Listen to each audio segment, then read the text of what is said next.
we try to say all of the things we can in this life to our loved ones, but they can just kind of live out there in the hearts and minds of them, right? But how many of those are actually written down? How many of those can you hit replay on? Say those things, but imagine your kids being able to hit play and hear it over and over and over. Fast forward to a day that a kid who may have lost a parent at a young age is in college and they just need to hear mom's voice. That's what legacy video is accomplishing.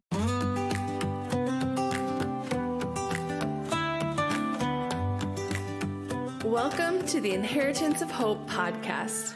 Every day, 562 children lose a parent to terminal illness. They shouldn't have to face that alone. You can pretend to avoid the painful realities of illness, grief, and death, or you can deal with the real stuff in caring community. On the podcast, people in Inheritance of Hope's community share raw, personal stories of pain, trials, and the shadow of death, which are also stories of joy in terminal illness. Find more Inheritance of Hope community at inheritanceofhope.org. Hello, everyone, and welcome back to this week's episode of the Inheritance of Hope podcast. I am joined with a guest today who will unpack some different ideas that families can do to be legacy forward and start thinking through things that we can start doing to equip our families while we're here and even after we're gone, and give us some tools. So go ahead and introduce yourself to the listeners and tell us about yourself. Hey everyone, my name is Amy Murgatroyd, and I am a new coach with the legacy videos. I found my way to Inheritance of Hope through a client that I was serving who was terminal and who shared with me about the legacy video they hoped to record. It was just so aligned with sort of the mission of my business, and to find out this work was being done with the reach that it has just really excited me. Legacy videos are a great tool that is kind of in alignment with this topic that we're talking about today. But talk through what you do with your work, with photos and videos, how you have seen that documentation lead really well to legacy building. I was a physical therapist working with spinal cord injured patients. And then my own health story led me into photography. What drew me to photography, what we all love about it, right, is that, you capture a moment and freeze it for time. And so I started a business. I finally chose to go this direction in part because I think my work with spinal cord injured individuals had furrowed my heart for storytelling. This year, I launched a sub-brand called Chiaroscuro Photos and Films. That's a sub-brand of my other work. And this work is the audience is, families who are enduring chronic and terminal illness, or maybe want to preserve the legacy of a loved one. Every one of us is like a library of stories, aren't we? And those joys and sorrows and just like human longing, it all shapes us in such tender and beautiful ways. And I've just always been drawn to, the stories that I'd hear from patients and from strangers and all around me. And so now with my business, photography and videography now, I get to tell those stories for families. So I went merrily along photographing happy, healthy families for 13 years. The Lord was constantly knocking on my heart, like, you need to be telling other stories. I want you to celebrate the full breadth of life. And I'm calling you into harder spaces. I've prepared you for it in the way that I've wired you, and the way you served as a physical therapist, and your comfort in hospitals and at deathbeds. I need you to take, your art into these other places. That stirred me to action. I volunteered my time at Children's Hospital. When I would hear of, families going through chronic or terminal illness at my church or other area churches, I would volunteer my work. And I was so beautifully shaped by it over the course of time that I actually started to see my healthy families differently, right? Because in light of the families I was serving who were going through hardship, I could see, in a sense, like we're all walking each other home, right? And we're all terminal because there's a very definite ending coming for all of us. I would see the moments for even my sort of healthy families in a different way. and it stirred my creativity. So often we're taking pictures of our kids, but we're not getting in the frame with them. Their memories deserve this. I think any one of us can think of an image with a parent. I have one sitting on my desk right here of me and my dad. That's just really close to my heart. Our kids need these. They become totems for them. And then the opportunity video lends itself as it captures, your voice, your laughter, your movement, the way you move across a room. It also gives me the opportunity to often layer in love letters. My Chiaroscuro clients will often write a love letter to their children, and we'll layer that with the video, Mm. clips of their family just enjoying time together. These are not sad videos. These are actually light filled. There's something about photo and video that it's so key to legacy. Like, what do we play at funerals? It's pictures and videos, like that's everywhere. That's such a key part of honoring human life.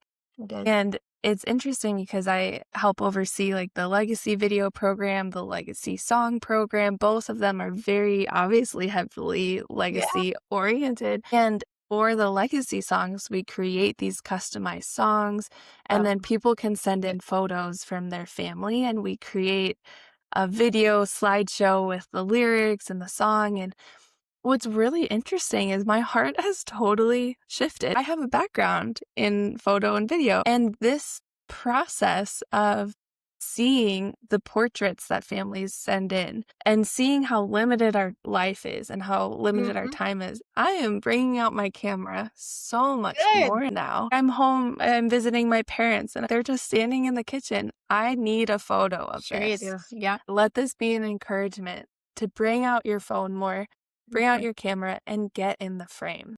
Absolutely. Absolutely. And I think at how those photos will outlive all of us, right? I think about words too. That's where the video piece is so special with the legacy films and even the custom lyrics to the legacy songs. We try to say all of the things we can in this life to our loved ones, but they can just kind of live out there in the hearts and minds of them, right? But how many of those are actually written down? How many of those can you hit replay on? Yeah. Say those things, but imagine your kids being able to hit play and hear it over and over and over. And what does that do for them? Fast forward to a day that a kid who may have, lost a parent at a young age is in college and they just need to hear mom's voice. Mhm. That's what legacy video is accomplishing. Yeah. That's what I pray my work is accomplishing. And I think sometimes we can't picture us needing that thing until there's nothing we can do to retrieve it, right? Mhm. And so the best, and I think my heart goes out too to those legacy videos. Beautiful because it's of course offered to all, right? I got to experience one myself. So whether you're diagnosed or undiagnosed, we are emphasizing the importance of legacy. So, and I love that, and I think it can be, of course, easier when you're undiagnosed, and so incredibly hard, but brave and courageous when you are diagnosed. That's where things feel raw and real. But the reality is that it's that much more important. And what was it like for you as a non-diagnosed person with who knows how much longer left, but there's no immediate threat or concern? What was it like for you to make a legacy video and be on the receiving end of that? Totally sideswiped, I'll be honest. I was not expecting this. I have been in sort of this sphere for a while with my works. I've sat in a lot of hard places and documented it. I've lived hard alongside friends and said many goodbyes, had my own health crises. So I was just like, I didn't expect that it would be so hard to say things I wanted to say. I got very tearful. At one point, we had to stop the video and I had to go get tissues. There's just this fullness that just welled up in me that day because I think I was confronted in a beautiful way with my mortality, in a way that we just said, right? None of us know how long we have. And these words, they're just so important to say. And I think the importance of it, and I tend to overthink, so maybe this wouldn't be everyone's experience, but the importance of it just smacked me between the eyes. What was intriguing for me is I decided to just free speak to each of my family members. So I got through my two daughters and I broke down talking to my husband. And what does that say? It says to me that I don't speak that enough to him. That the Mm. words that just kind of like came right out of me and, were tender and lovely, but like didn't sear my heart were the ones like I speak very freely to my daughters maybe more often. So Hmm. it even shown a mirror there. I was like, I need to say these things to him more. He knows it. I live it, but do I say it? I loved the exercise. It was powerful. I always like to say this to people because when people hear legacy, it is like, well, I'm faced with my own mortality, or it's like this really big picture. But what I think of is I helped my dad record his legacy Good. video. And it was a lot of storytelling. It was very informal because it was his daughter helping him record it. Oh, And my dad has a tendency to tell really long stories. And then he'll say, long story short, and then keep going on. So it's a long story made longer.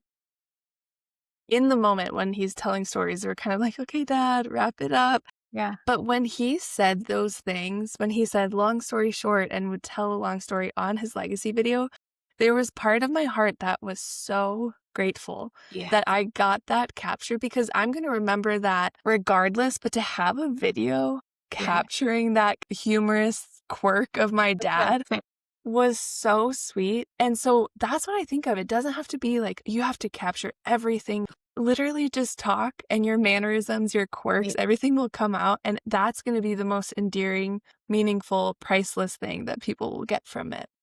It doesn't have to be weighty. I hope I didn't cast legacy videos as something weighty and heavy. That particular day, it just struck me, as I was Yeah. speaking to my husband. But a lot of calls are sharing stories and experiences. And I think it's important to emphasize that, like, our legacy is not this sad, ominous thing we leave behind, right? It's a celebration of life. And so, in that, there is light above the clouds. Like, any diagnosed individual considering a legacy video or even a photography session, to just get in the frame with their kids, there are going to be moments of levity and lightness where you're just Sure. laughing with your family and you're just forgetting the hard thing you're in. I was reminded of this flying home recently. We were flying into Boston where I live, and there was a storm. We knew we were flying home into a storm, and I remarked to my husband, we should be landing like any minute, and there, I don't see anything. Let me back up. First of all, it's beautiful up there. It's just beautiful and sunny. And we know we're of course flying into a storm, but it's just light everywhere and shimmering clouds.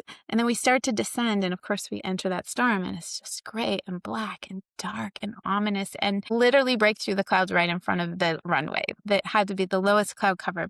In the light, I was just reminded of the work I'm doing. I'm like, God, you're here. Those grace moments are in every family, right? It's in that laughter over the dinner table, even in the midst of your deepest pain. It's in the snuggle your kid provides you just the moment you need it. And I think that's what video, photos, like, you're hoping to capture. You're not, hoping to capture like the hard, rough edge of life, right? You're hoping to Mhm. just truly celebrate what you have and that love that binds you to those you love.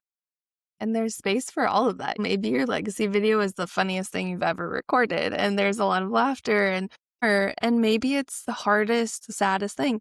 And you can record multiple. So maybe you're gonna get some happy ones, sad ones. Like, that is legacy. That is life. It has everything. It's the dark clouds with the storm. It's the shimmery clouds with the sun. That is. Have you heard of kintsugi pottery? Japanese pottery. I just love that metaphor. So there's a Japanese tradition called wabi sabi that celebrates the ugly beautiful, that beauty and ugly can kind of coexist. From that flows kintsugi pottery, which are your shards, broken shards of pottery that are like put together with gold or Mm. platinum or silver, but like a fine metal. I think that it was such an image of life, right? That in a sense, well, we know that we're all pottery, or clay in the hands of the potter too. But life can have its hard edges. It can feel fractured and frayed, and but there's just so beautiful ribbons of gold that are running through all our lives, and that's worth celebrating. That's worth Mhm. celebrating when we capture a legacy. Legacy is captured in voice, spoken word, the images, and lots of ways. Even just hearing from some of the previous podcast guests, one of them is now a young adult, but when her mom was diagnosed and she was in high school, her mom would write letters or make legacy videos and things where every milestone she had a new letter to open. If you just listen back to a lot of our different podcasts, you'll hear this theme very frequently. Parents being really thoughtful about their legacy in maybe ways that are more tangible and less shiny, but like making a will so that your family in their grief has things legally laid out so that they don't have to deal with that. Yes. That is leaving your legacy, is creating a will, which you can do for free on Inheritance of Hope's website, but also could be writing notes or taking pictures. What other tangible things come to mind? I have a good one. I recently filmed a family with a newborn, and she had lost her mom to pancreatic cancer, but her mom was a big piece of her life who never met her granddaughter. She passed while she was pregnant. And she owned a book that the grandmother was able to record reading, a children's book. So she could record her voice reading the book to the child who she never did get to meet. And I just loved it. I got to capture that for her video. Her mother's voice is in the film, and in essence, she's a part of that. I just love that there's somebody thinking on this level. There are products out there that support families and their legacies. Traditions are part of our legacy, those traditions that we instill with kids and holidays. When you just said like the traditions and the holidays, Aisha Thomas was a previous guest, and she lost her husband to cancer, and I think it was his 50th birthday coming up. Very soon after we recorded, she had the intentional conversation with her kids of, what do you guys want to do? Like, it's okay if it's a hard day and we don't want to leave the house, but do you want to go out? And so they kind of just listed all of the things that Dad loved and Star Wars. And I forget what food items he loved, but for his birthday, they intentionally kept his legacy and memory alive by doing the things that he loved. And that's the thing. Everyone is leaving a legacy, whether we're intentional about it or not. People are going to remember us for things. So just take heart too that if you don't feel emotionally ready to make a legacy video, if you are a kind person and you are loving, these things are what people are going to remember, Yeah, that's right. Memory is merciful, isn't it, in a way that it's a filter. For those we love, I think our memories filter out the bad. We love this just so much good. And we don't need legacy videos for people to know that. They know it in their hearts and minds, and it carries with them. So, yeah, I think you raise a good point there. I love that the memories are merciful idea. I haven't heard that before, but there's just grace. Grace abounds in it all, and no one is ever going to capture their legacy perfectly, but your kids are going to know that you loved them. This has been a very meaningful conversation, preparing us to think about our unique roles within our families and the legacy that we hope to leave. Amy and I just scratched the surface in this conversation, and we really focused on that photo and video elements, but there are so many different approaches to leave a legacy. So we've included a lot of important legacy development prompts and worksheets and resources that Inheritance of Hope has in our show notes. So once this episode is over, feel free to click around in our show notes to check out those links to other resources and blog posts that will help you shape your legacy. Thank you, Amy. These are great topics and ideas for people to hear. Absolutely. Thanks for having me.